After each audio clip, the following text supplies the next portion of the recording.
والارض وضعها للانام، اور اسی نے زمین کو پیدا کیا مخلوق کے لیے، یعنی جو یہ الانام کہتے ہیں نا، یہ مویشیوں کو، یعنی زمین کو اللہ تعالیٰ نے اس قابل بنایا ہے کہ ان کی خوراک وہاں پہ رکھتی ہے. اور یہ ظاہر ہے کہ یہ مویشی کس لیے اللہ نے پیدا کیے؟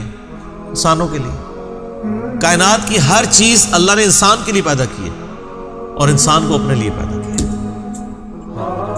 آپ دیکھ لیں جو چیزیں جس کام کے لیے پیدا ہوئی ہیں نا وہ کام کر رہی ہیں. آج تک کبھی ایسا نہیں ہوا کہ آگ نے جلانے سے انکار کر دیا ہو کہ آپ کبھی ماچس جلا رہے ہو اور آگ کے جی آج میرا موڈ ہی نہیں جلنے کا. یہ ایسے محکم قوانین ہیں، وہ چینج نہیں ہوتے. یا آپ پانی پیئیں اور پانی کے کہ جی آج تو تم مجھے پی لو لیکن میں تمہاری پیاس نہیں بجھاؤں گا. پانی کی کیا اوقات ہے پیاس بجھائے گا؟ تو یہ جتنے فزیکل فینومین آف نیچر ہیں، ہاں کبھی نبیوں کے لیے معجزات کے طور پہ اللہ تعالیٰ توڑ دے وہ الگ بات ہے، ادروائز دنیا کا قانون نہیں چل سکتا. اگر یعنی سمندر کا پانی ہڑتال کر دے ایک ہفتے کے لیے کہ میں کوئی بحری جہاز نہیں اپنے اوپر چلنے دوں گا، یا ہوائیں انکار کر دیں کہ کوئی ہوائی جہاز نہیں اڑ سکتا، نہیں، وہ اپنے فزیکل فینومینا کے پابند ہیں جو اللہ تعالیٰ نے ان کو بنا دیا ہے. یہ سب کچھ اللہ تعالیٰ نے کیا ہے انسان کے لیے، اور انسان کو کہا کہ تجھے میں نے اپنے لیے بنایا. وما خلقت الجن والانس الا لیعبدون. جنوں اور انسانوں کو نہیں پیدا کیا مگر فقط اس لیے کہ وہ میری عبادت کریں. تو یہ زمین کے اوپر سارا معاملات مویشیوں کے لیے کیا کیا. فیہا فاکہۃ والنخل ذات الاکمام، اور اس میں کئی ایک پھل ہیں اور کھجوریں ہیں غلافوں میں لپٹی ہوئی.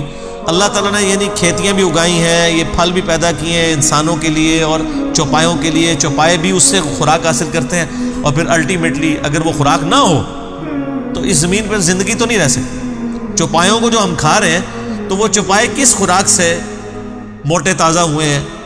زمین کی خوراک سے. اور غلافوں میں لپٹی ہوئی کھجوریں. سر کھجور تو ایک اللہ تعالیٰ کی یعنی پاکستانی کھجوروں کی بات نہیں کر رہا، جس کو کھا کے کھجور سے کبھی شغف ہی نہیں انسان کا پیدا ہوتا. آپ عرب ملکوں کی ذرا کھجوریں دیکھیں، واقعی کھجور جیسا کوئی فروٹ نہیں ہے. کوئی دنیا کا فروٹ کھجور کا مقابلہ نہیں کرتا، نہ صحت کے اعتبار سے، نہ ٹیسٹ کے اعتبار سے، نہ جو اس کے اندر کیلوریز موجود ہیں اس کے اعتبار سے. یہ اللہ تعالیٰ کی قدرت کا شاہکار ہے کھجور. اور ظاہر ہے کہ چونکہ اولین مخاطب جو ہے وہ عرب کے لوگ تھے تو ان کو عرب کی چیزوں کی مثال دینی تھی اللہ تعالیٰ نے.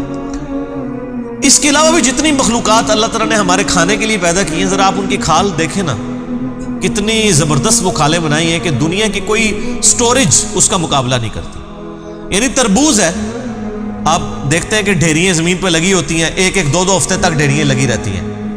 آپ اس میں سے ایک تربوز نکالیں، بس اس کو کاٹ دیں، کاٹ کے دو ٹکڑے کر کے وہاں پہ رکھ دیں، کتنی دیر تک وہ نکالے گا تربوز؟ ایک دن بھی نہیں نکالے گا. لیکن جب تک وہ اپنے غلاف کے اندر بند تھا دو دو تین تین ہفتے بھی نکال دے گا. باہر ہی پڑا ہوتا ہے، فریج میں تو نہیں رکھا ہوتا. جیسے ہی غلاف اتارتے ہیں فریج میں رکھنا پڑ جاتا ہے. کیلا تو آپ روزانہ پریکٹس کر سکتے ہیں، کیلا اور سیب، جیسے ہی اس کا چھلکا اتارتے ہیں کالا ہو جاتا ہے، کھانے کے قابل نہیں رہتا. اس حوالے سے کہ جو مطلب زیادہ وہمی مزاج ہے، یہ کیلے جو ہیں وہ تھوڑی دیر بعد اس کی حالت ہی ایسی بدل جاتی ہے، لیکن وہ کھال کے اندر رہتے ہیں، محفوظ رہتے ہیں. تو یہ کھال جو ہے سر، یہ تو بہت بڑا معجزہ ہے. چیزیں جب تک کھالوں میں لپٹی ہوئی ہیں وہ سٹور بھی ہو رہی ہیں، جیسی کھال سے باہر نکلتی ہے تو وہ کھانے کے قابل بھی نہیں رہتی. ایک ایک چیز میں آپ کو اللہ تعالیٰ کی قدرت کی نشانیاں نظر آئیں گی. والحب ذو العصف والریحان، اور اناج بھی بھوسے والا اور خوشبودار پھول بھی اسی نے پیدا کیا. زمین میں اناج صرف انسانوں کے لیے نہیں نکل رہا گندم کی شکل میں، جانوروں کے لیے بھی نکل رہا. اور صرف اناج نہیں ہے بلکہ خوبصورتی بھی ہے پھولوں کی شکل.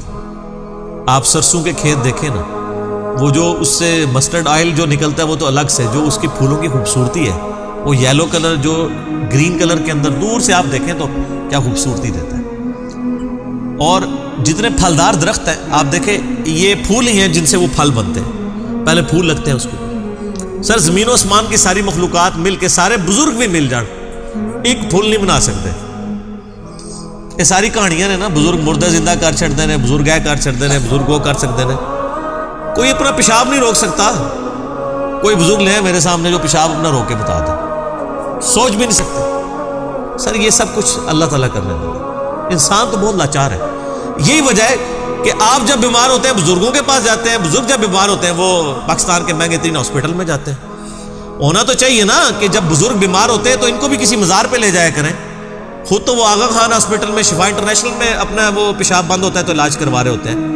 اس وقت تو ان کو وسوسہ بھی نہیں آتا کہ ان کو اٹھا کے بھی کسی مزار شریف پہ لے جاتے ہیں، ان کا پیشاب جو رکا ہوا. میں نام نہیں لیتا، ہمارے کتنے بڑے بڑے جو بزرگی کا دعویٰ کرنے والے لوگ ہیں، ان کے کہاں پہ بائی پاس اور آپریشن ہو رہے ہوتے ہیں. تو ہاسپٹل میں کیوں لے کے جاتے ہیں؟ آپ کو استانوں پہ بلاتے ہیں، خود بیمار ہوتے ہیں تو ہاسپٹلس میں جاتے ہیں. کہانیاں